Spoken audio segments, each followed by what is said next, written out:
Hey, all right, let's talk about this real quick. Let's talk about the names of Shem, Ham, and Japheth. A lot of people think that their names have to do with fire and sky and things like that. A lot of people don't know that their names actually have to do with the flood. All right, the flood that they, just like everybody's names prophesied, their names were given to prophesied because of what they were going to go through.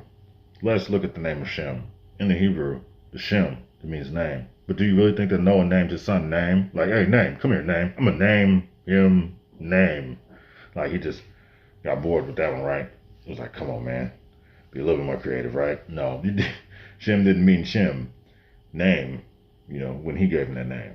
The name Shem, or the actual meaning of the name, is found in the pictographic or the Paleo, proto Hebrew meanings of the name. So when we look at Shem, it means name now or name after the flood, because it was the name of our ancestor or of our great ancestor. In other words, what's your Shem? What's your name? All right. But Noah called him Shem because he was saying, hey, or the Lord named him Shem because they prophesied named him Shem.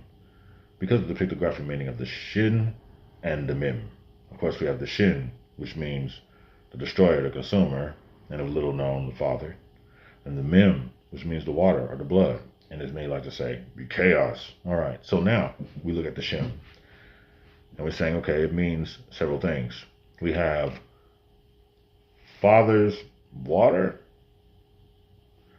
father's blood,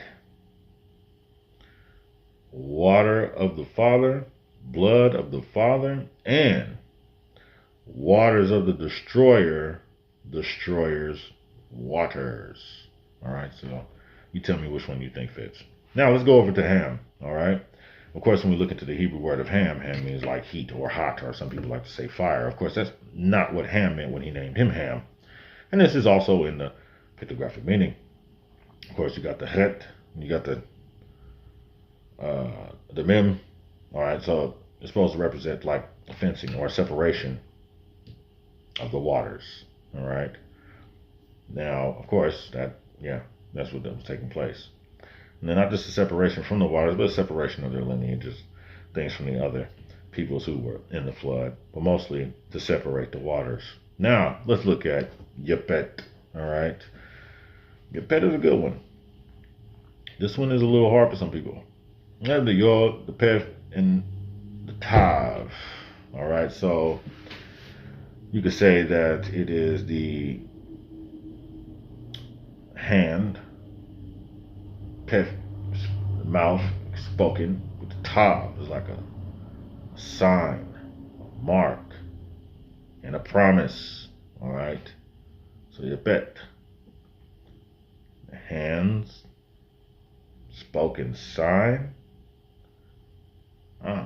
the son's spoken promise. Here we see that Noah's sons were named, all right, according to prophecy and things that were going to happen. And what they went through. I know a lot of people are confused sometimes.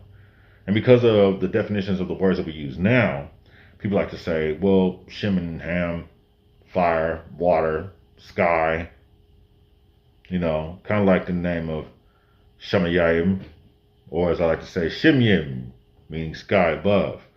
People also thinking that it has something to do with the sky being made of fire and water. But everything is found in the pictographic Paleo and proto Hebrew meanings of these words. The sky, right, which is the Shem, Mem, Yod, Mem, right? When we look at those meanings, it goes a little deeper.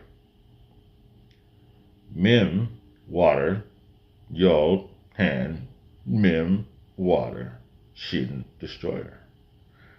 Right? Waters of the hand, waters of the destroyer. You missing them other meanings.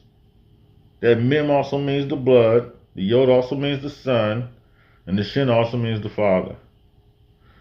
Shemayim or the Shemyim, blood of the son, blood of the father is the name of the sky.